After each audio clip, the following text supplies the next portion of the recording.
नमस्कार। Corona special मुहिम में हमारे सभी श्रोताओं का स्वागत है। आज के कार्यक्रम में हमारे साथ है मिस निष्ठा सत्यम। ये यूएन वीमेन इंडिया की डेप्यूटी कंट्री रिप्रेजेंटेटिव और ऑफिसर इंचार्ज है।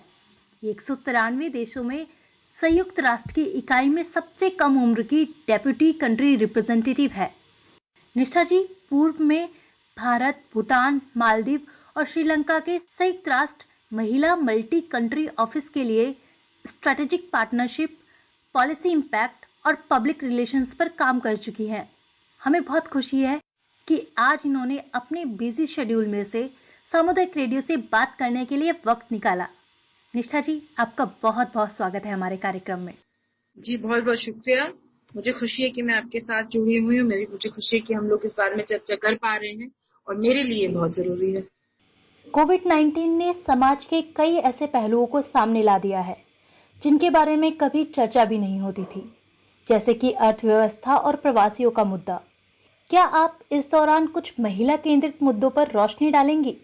कि मेरे लिए ये दोनों ही मुद्दे जो हैं वो कोविड के जरिए हमारे सामने नहीं आए हैं। ये मुद्दे हमारे बीच रहे हैं। ये जरूर हुआ है कि जो मीडिया की रिपोर्टिंग है वो इस तरीके से रही है कि हमारी नजर इन चीजों पे नहीं बढ़ी, because we get carried away with the everydayness of what seems important, and suddenly we see that issues like these have assumed a certain kind of importance in our own lives. लेकिन जहां तक economic stress की बात है, ये रहा है। ये चर्चा लगभग 2019 की शुरुआत से हमारे बीच हो रहा है, लेकिन कोविड-19 से जो हुआ है ये इशू एम्पलीफाई हो चुका है, बड़ा हो चुका है, अब हमारे घरों तक पहुंचने लगा है, तो शायद इससे हमको दिखने लगा है as important issues. The issue of migration also, अगर आप देखें, जो माइग्रेंट्स का आपने मुद्दा उठाया है वो भी विश्व भर में एक इम्पोर्टेंट मुद्दा रहा है। In fact migration has been the greatest issue in the last decade, लेकिन we haven't felt it because it hasn't come back home. लेकिन आज अगर हम अखबार खोलते हैं तो हम ये तस्वीरें जो रोज हमको देखने को मिलती हैं, इससे शायद हमारे जहनों में ये ज्यादा उतर चुका है। लेकिन ये बात जरूर है कि जो ऑलरेडी सोसाइटी के मार्जिन पे थे उनको काफी कोविड से और धक्का लगा है। वो जहां वो सेंटर ऑफ पावर से और दूर होते चले गए हैं, उनकी मुश्किलें जो हैं अब कंपाउंड होती चली गई हैं। जो अब माइग्रेंट है उसको माइग्रेशन का भी इशू है, इकोनॉमिक अनसर्टेनिटी का भी इशू है, कई इनमें से महिलाएं हैं तो जेंडर का भी इशू है, और कई इसमें से रिलीजियस माइनॉरिटीज हैं। तो आप देखते हैं कि कोविड के साथ जो एक इंटरसेक्शनैलिटी हमारे सामने आई है, जहाँ कई मुद्दे एक ही इंसान लागू होते हैं और किसी की भी जिंदगी साइलो में नहीं चल रही है। शायद ये नया तो नहीं है, लेकिन शायद हमारी जहन में या हमारी कॉन्शियसनेस में इसकी जो पहचान है वो शायद नया है। जी बिल्कुल। जो देश का कमजोर तबका है, यकीनन कोविड-19 की मार उन पर ज्यादा दिखाई दे रही है और इसने कई तरह से लोगों को प्रभावित किया है। निष्ठा जी, अगर वर्तमान स्थिति में आगे भी ऐसे ही प्रगति जारी रही तो लंबे समय तक भारतीय महिलाओं की स्थिति पर क्या असर पड़ सकता है? इसे लेकर आपका सबसे बड़ा डर क्या है? देखिए, मेरे सबसे बड़ा डर ये है कि जो जीत हमने सोचा कि हम हासिल कर चुके हैं, कि हमने अपने प्राइमरी एजुकेशन में, हमने ग्रॉस एनरोलमेंट रेशियो में काफी प्रोग्रेस किया, हिंदुस्तान ने कई चीजों पर हमने काफी प्रोग्रेस किया पिछले डेकेड के अंदर। तो मेरा सबसे बड़ा डर ये है कि कई चीजों पे जो हम जीत हासिल कर चुके थे वो अब रिवर्सिबल लग रहे हैं। ये एक स्थिति आ गई है जिसमें ऐसा लग रहा है कि वो चीजें जो हम कर चुके थे वो शायद हमें दोबारा करनी पड़े। तो we stand a possibility of reversing the gains that we have made. तो मेरा सबसे बड़ा डर है कि एक बहुत ही large number of women have the possibility of going back into one cycle of their poverty। इसका मतलब ये है कि जो महिलाओं का मुद्दा है वो सिर्फ एक मुद्दा, वो सिर्फ एक आर्थिक व्यवस्था का मुद्दा नहीं है, वो हिंसा का मुद्दा नहीं है। हर लाइफ साइकिल में उनके कोई ना कोई, जैसे हम कहते हैं फ्रॉम वूम टू टूम इश्यूज हैं, हर एक लाइफ साइकिल में उनकी एक इश्यू रहा है। और वायलेंस जो है वो किसी तरीके का कंसिस्टेंट रहा है वूम टू टूम। तो मुझे डर ये है कि अगर हम, चाहे वो आर्थिक हो चाहे वो किसी और प्रकार की हो, that we will be probably losing a large number of women into a life cycle of poverty, which means कि हमें फिर वही उतना ही काम, उतनी ही जद्दोजहद करनी पड़ेगी, और शायद इस बार उस पहले से ज्यादा मुश्किल भी हो ये करना। जैसा कि आपने निष्ठा जी कहा कि जो कोविड-19 है इसने महिलाओं को काफी अलग अलग तरीके से प्रभावित किया है। अगर इसी को लेकर हम शहरी और ग्रामीण महिलाओं की बात करें, क्योंकि उनकी परेशानियां अलग है, उनका माहौल अलग है, उनकी चुनौतियां भी अलग है, तो ऐसे में क्या कोरोना वायरस ने ग्रामीण और शहरी महिलाओं को अलग अलग तरीके से प्रभावित किया है? इस पे थोड़ा प्रकाश डालिए। देखिए, किसी भी पैंडेमिक की, चाहे वो कोविड-19 हो या वो कोई डिजास्टर हो या वो कोई फ्लड हो, किसी भी तरीके का जो डिजास्टर या इकोनॉमिक शॉक होता है, वो तकरीबन हमेशा ही आपकी मुश्किलों को एम्प्लीफाई करता है। तो जैसे ग्रामीण महिलाओं की प्रॉब्लम हिंसा रही है या ग्रामीण आर्थिक तंगी रही है या एक्सेस टू एजुकेशन रही है या एक्सेस टू फाइनेंस रही है, तो एक ऐसा सिचुएशन जो है उस सिचुएशन को एम्प्लीफाई करता है। तो जो जिस स्थिति में है, अब वो ग्रामीण महिला हो या वो शहरी महिलाएं हो, और जो उनकी तकलीफें थी वो चाहे एक समान ना हो पर फिर भी एक समानता से आगे बढ़ी हैं और बढ़ी हुई हैं।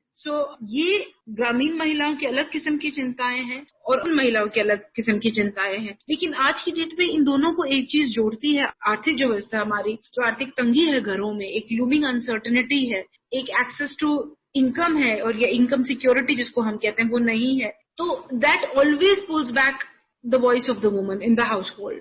एक तरफ से जो घरेलू हिंसा का मुद्दा रहा है वो उतना ही ग्रामीण मुद्दा है जितना शहरी मुद्दा है। ये ऑल परवेसिव ऐसा मुद्दा है that cuts across the kind of the stratas of the society. तो ये हर किसी का मुद्दा रहा है and we have seen a twofold increase in domestic violence during this time.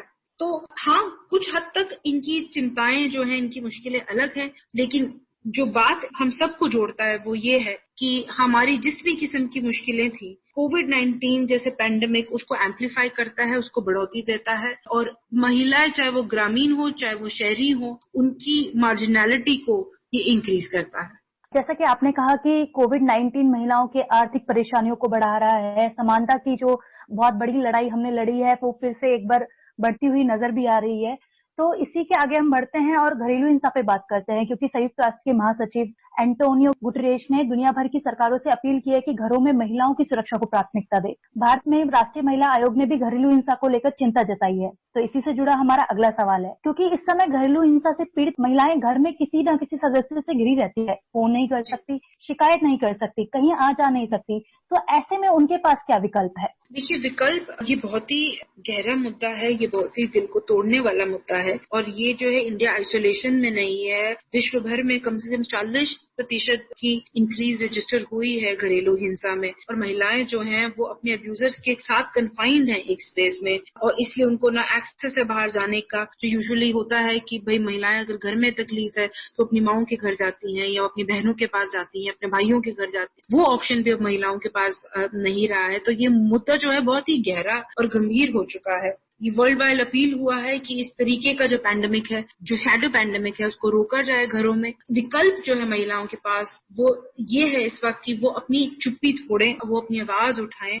Help सीख करें, मदद की जो है वो कोशिश करें। और मदद एग्जिस्ट करता है in the form of helplines and hotlines जो सरकार भी चलाते हैं और कई जो है हमारी काफी सारे संगठन हैं जो बहुत ही एफिशिएंट हेल्पलाइंस और हॉटलाइंस चलाते हैं। तो पहला विकल्प तो ये है कि भाई आप चुप्पी तोड़ें, अपनी आवाज उठाएं, अपने आप को आइडेंटिफाई करें और हेल्प को एक्सेस करें किसी तरीके से। इस समय जो महिला घरेलू हिंसा की शिकार है, जैसा कि निष्ठा जी ने कहा, वो अपनी चुप्पी तोड़े, आगे आए और मदद मांगे। काफी सारे हेल्पलाइन नंबर भी है, जैसे 181-1090-1091। ये नंबर देश भर में मान्य है। इन नंबरों पर आप फोन करके घरेलू हिंसा के खिलाफ अपनी शिकायत दर्ज करा सकती हैं। निष्ठा जी, ये तो बात हुई घरेलू हिंसा की। अब बात करते हैं उन महिलाओं की जिनकी पहचान एक किसान के रूप में है। इन महिला किसानों की आर्थिक आत्मनिर्भरता के लिए क्या किया जा सकता है?